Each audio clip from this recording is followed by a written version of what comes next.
Bonjour à tous et bienvenue dans mes petits papiers. Je suis Judith, je suis démonstratrice Stampin' Up dans le nord de la France et le projet de cartes simple que je vous propose de réaliser ensemble aujourd'hui, c'est celui-ci.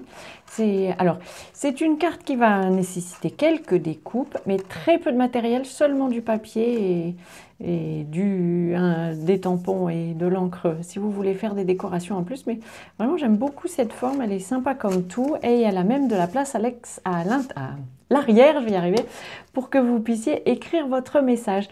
Voilà, on se lance tout de suite dans la réalisation de cette carte. Il vous faudra donc un morceau de papier cartonné qui mesure 30 cm sur 30 au minimum. On va faire la découpe tout de suite.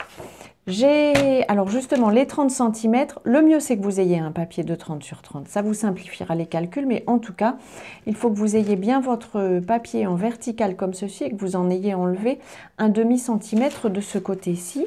Puis vous le couchez avec le haut sur le côté et vous allez découper une bande de 15 cm et une deuxième bande de 15 cm puisque pour ma part je n'avais pas encore coupé le papier à 30 cm dans ce sens-là.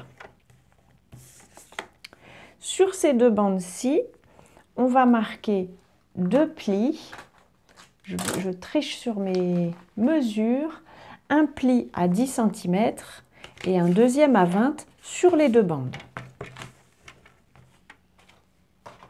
Alors, je place mon papier à 10 cm et à 20. Et je fais la même chose sur l'autre bande. C'est bientôt la fête des mères, j'ai eu envie d'utiliser des petits cœurs. Et donc à 20 cm. Vous pouvez aussi faire ça avec du papier cartonné si c'est l'envie qui vous prend. Elle sera juste un peu plus lourde et plus rigide.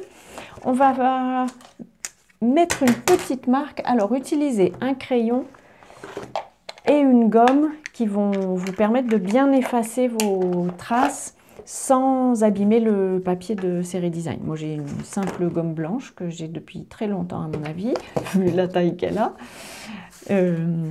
Mais ça suffit amplement et l'important c'est qu'elle ne laisse pas de marque sur votre papier. On va marquer pour l'instant une petite ligne à 8 cm d'un côté et puis je vais prendre ce papier là et dans le même sens je vais prendre aussi, non j'ai pas besoin, je suis bête. Il me faut juste un papier sur lequel j'ai marqué 8 cm. L'important, si vous avez envie d'avoir la même illustration face à face comme ceci, c'est que maintenant on va découper notre papier. Il faut que vous le découpiez en posant un papier l'un sur l'autre et en...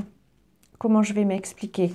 Il faut que vous gardiez la même illustration comme ça vis-à-vis.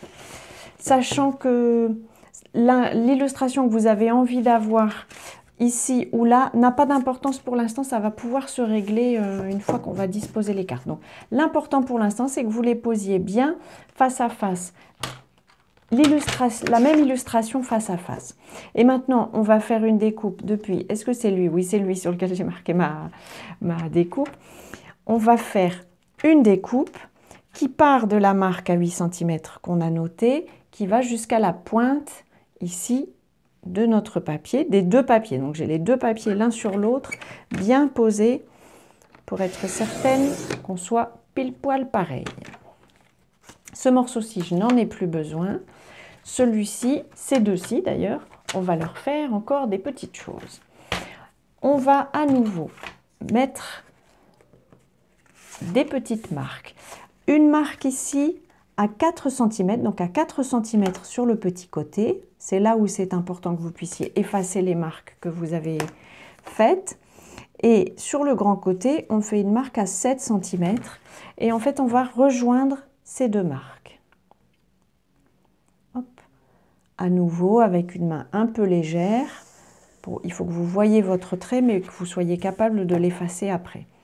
Ensuite, je vais me faire un repère en bas ici de mon papier à 5 cm, 15 cm et 25 cm. Si vous n'avez pas de réglanter, refaites une deuxième marque en étant sûr d'être bien droit à 5, 15 et 25. Moi, j'ai une réglantée et je trouve ça très pratique pour ce genre de repère. Et donc, je vais utiliser ma règle pour tracer une ligne verticale jusqu'en haut, ou presque. La réglantée, c'est vraiment... J'ai eu un peu de difficulté à la trouver, cette règle, mais je trouve qu'elle facilite ce genre de choses. Je vais faire la même chose sur l'autre papier en utilisant les mêmes repères, 4 cm du petit côté, 7 cm du grand côté, et puis 5, 15 et 25. Je fais tout ça et je vous retrouve. Je vous retrouve après avoir terminé toutes mes marques. On va maintenant faire un peu de découpe. On va inverser les découpes qu'on fait sur un morceau puis sur l'autre. Par exemple, sur celui-ci, n'importe lequel, je vais commencer en découpant ma marque qui est on va dire, sur le grand côté, en bas. Et je vais aller jusqu'à la ligne en diagonale que j'ai tracée, en la dépassant même un chouïa. Le chouïa étant une mesure scientifique très précise. Donc, je fais le grand côté et le petit. Donc, en bas jusqu'à ma ligne et un chouïa. Et le milieu, je vais le couper par le haut. Donc, j'ai fait le grand et le petit en bas et le moyen en haut. Et là, je vais faire l'inverse. Le grand et le petit, puisque je l'ai fait en bas là, ça se voit encore, je vais le faire en haut ici. Il faut juste que je le retrouve comme j'ai fait mes traits de façon un peu légère pour pouvoir les effacer. Ils se voient un peu moins, donc je dépasse un petit peu la ligne du milieu. Toujours de ce côté-ci en haut, je vais faire le petit. Jusqu'à un peu après la ligne du milieu. Et puis celui du milieu, je vais le faire en bas, comme ceci. Et une fois que ça c'est terminé, on peut effacer toutes les marques qu'on a faites au crayon, on n'en a plus besoin. J'ai effacé toutes mes traces de crayon, sauf erreur de ma part. On va maintenant pouvoir imbriquer nos papiers. Alors, sauf erreur de ma part, je pense qu'il faut que vous ayez à l'extérieur, à l'intérieur, pardon, le motif que vous avez envie de voir le plus ensuite. Donc, ces motifs-là. On va voir tout de suite si c'est bien le cas ou si c'est l'inverse. Donc, vous imbriquez vos papiers l'un dans l'autre, comme ceci. Et puis, celui du milieu, il s'imbrique dans l'autre sens. Et à nouveau, on rechange de sens pour le dernier. Et puis maintenant que ça c'est posé, vous allez pouvoir plier votre papier comme ceci, l'un contre l'autre. Ça prend bien, c'est bien ça, c'est les cœurs que j'avais envie d'avoir un petit peu plus que le reste. Ensuite, vous allez pouvoir plier, tiens, il me reste une petite trace de crayon. Vous allez pouvoir plier, ça ce sont les plis à 10 cm et 20 cm qu'on avait fait. Donc ils vont se faire tout seuls, ils vont se mettre tout seuls comme ils doivent le faire. Et les suivants aussi, on va pouvoir les plier. Et du coup, le reste de la carte va prendre sa forme. Juste avant d'appuyer définitivement, vérifiez que vous avez bien les papiers comme vous avez envie qu'ils soient. Bon, après, c'est vraiment difficile sur ce genre de carte d'être archi précis. De toute façon, l'intérêt de cette carte, c'est l'effet visuel qu'elle fait une fois qu'elle est ouverte, pas tant qu'elle est fermée, même si c'est sympa aussi. Alors, tant qu'elle est collée, elle bouge encore un petit peu. Là, c'est une question de choix. Vous pouvez la laisser comme ça parce que c'est ce mouvement qui vous plaît. Moi, j'ai envie. En plus, je voudrais un espace pour pouvoir écrire un souhait, écrire mon souhait à mon destinataire. Donc, j'ai pris un morceau de papier cartonné qui mesure 9 cm et demi sur 13 et je vais pouvoir venir le coller ici à l'arrière. Pour moi, le plus important, c'est quand même que l'avant se présente bien. Donc, vous allez avoir, le papier va jouer un peu. Hein, cette partie-ci n'est vraiment pas obligatoire. Vous le faites si vous en avez envie.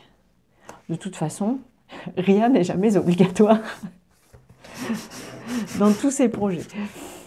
Voilà. Pour le devant, vous pouvez intercaler des petites décorations à l'intérieur. J'avais envie d'être plutôt simple parce que c'était vraiment la découpe que je voulais vous présenter aujourd'hui. Je nous ai préparé des petits cœurs qui viennent du set de tampons Mes mots d'amour. Est-ce qu'il doit être quelque part sur ma table, mais je ne sais plus où.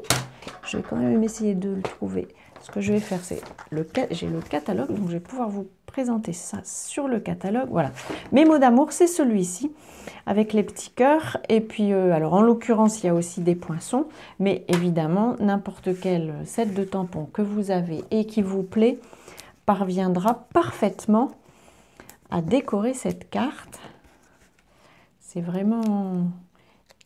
Il n'y a aucun besoin d'acheter un matériel particulier. Ici, par contre, j'ai envie de ne pas sceller le devant pour le laisser un peu libre. Donc, je fais attention que mes cœurs ne soient pas collés, ne collent pas les deux parties ensemble. Ils peuvent chevaucher. C'est pour ça aussi que j'utilise des Stampin' Dimensionals. Ils peuvent chevaucher le milieu, mais il ne faut pas qu'ils le collent en adhérant sur les deux parties.